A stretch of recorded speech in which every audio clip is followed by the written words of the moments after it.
कन्हैया कैसे हैं मेरी माताओं? श्याम वर्ण के हैं। कैसे हैं? श्याम वर्ण के। लेकिन उस सांवले कृष्ण के पीछे पूरा ब्रजमंडल दीवाना है। इसलिए ब्रज के संत गाते हैं, कन्हैया तुम शुक्र मनाओ कि तुम काले हो, कहीं गोरे होते तो क्या होता? बोलो। तुम शुक्र मनाओ तुम लाला हो, कहीं लाली होते तो क्या होता? यदि नंदलाल तुम होते लली तो गले कट जाते करोड़न के। यदि गोरे होते तो क्या करते मोहन? यदि गोरे होते तो क्या करते मोहन? क्यों? जब काले रंग पर ही दुनिया मर जाती है, घनश्याम तेरे बंस से पागल कर जाती है। माई बाप, भगवान की वह कथा मृत का रसास्वादन ही है जो जीवन का कल्याण करती है।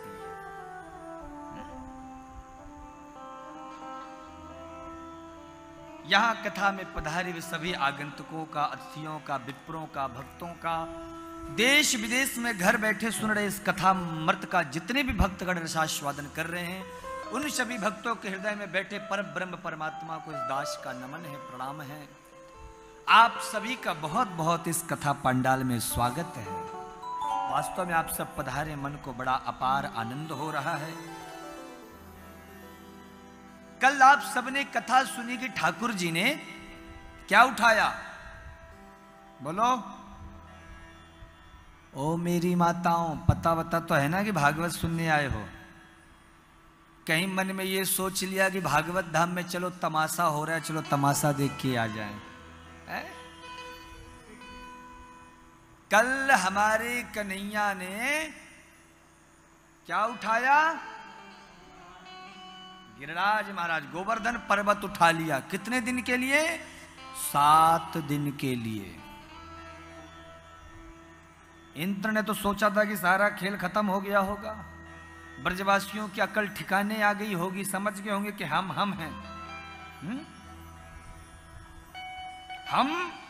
हम हैं। लेकिन बाद में उसे पता चला कि चाहे कितना भी हम बन लें, पर उसके सामने तो हम कम ही हैं। हम कम ही रहेंगे। 7 दिन बाद इंद्र को एहसास हो गया। कई लोगों को थोड़ा जल्दी समझ में आ जाती, कई लोगों को थोड़ा समझने में टाइम लगता है। इंद्र उन देवताओं में जिसको थोड़ा समझने में टाइम लगता है। तो इंद्र ने प्रभु के पास आकर क्षमा याचना की, गिरिराज की स्थापना हुई, वर्षा इत्यादि बंद हुई। आप लोग सभी लोग गोवर्धन पूजा करते हो ना, तो सब गोवर्धन पूजा इत्यादि हमारे देश में हर जगह माताएं होती हैं, और खासकर जिनके घर में गैया होती है। हमारे घर में, हमारे यहाँ तो गैया है चित्रकूट में, तो हमारी माता जी क्या है, पूरा पहाड़ बनाती है महाराज, पूरा। अब वो गोबर से पूरा गैया बनाते हैं, पूरा बछड़ा बनाते हैं गोबर से। उसमें हमारी भी एक मूर्ति बना देते हैं कि हम ये ऐसे गाय की सेवा कर रहे हैं। कान्हा जी की एक फोटो बन जाती, मूर्ति, ये कान्हा जी है। गांव में जब जिसके पास जितनी बड़ी गैया, जितनी ज्यादा गैया हो, उसका पर्वत उतना बड़ा होता है। गांव में तो महाराज हमारे यहाँ 25-30 गाय थी हमारे बाबा जी के समय। तो महाराज पूरा बहुत बड़ा परिवार। तो वैसा ही फिर गिरिराज महाराज पूजन होता, अर्चन बंदन होता। तो इंद्र ने प्रभु से क्षमा याचना की और बड़ी सुंदर बात कही। विशुद्ध सत्वं तव धाम शांतम तपोमयं ध्वस्तरजस्तमस्कं मायामयोऽयं गुणसंप्रवाहो न विद्यते ते ग्रहणानुबंधा। प्रभु आपका यह जो श्री विग्रह है ना, यह जिसमें विशुद्ध सत्वम विशुद्ध सत्व रूप से परिपूर्ण है, जिसमें रजोगुण और तमोगुणों का तनिक मात्र भी स्पर्श नहीं। तपोमयम ध्वस्तरजस्तमस्कम, आपका जो ध्यान करते हैं ऐसा ये जो परिपूर्ण सतोगुण रूप है, इस सतोगुण रूप का चिंतन करते ही जीव के सारे ताप नष्ट हो जाते हैं। तपोमयम ध्वस्तरजस्तमस्कम, सारे तापों का विध्वंस हो जाता है, नाश हो जाता है। माया मयोयम गुण संप्रवाहो, आप माया से प्रभु कैसा भी रूप धरे, परंतु महाराज हैं तो आप निर्गुण निराकार ही।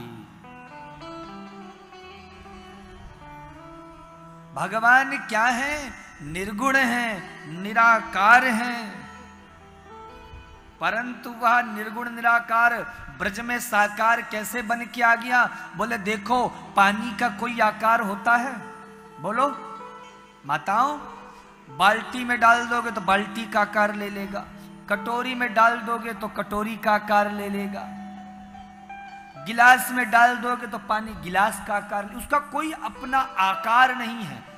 परंतु उसी जल को, पानी को फ्रीज के अंदर रख दो 2 घंटे के लिए, और उसके बाद जब आप उसे निकाल करके और थाली में रखोगे तो क्या वो थाली का आकार लेगा? बोलो, वो नहीं लेगा।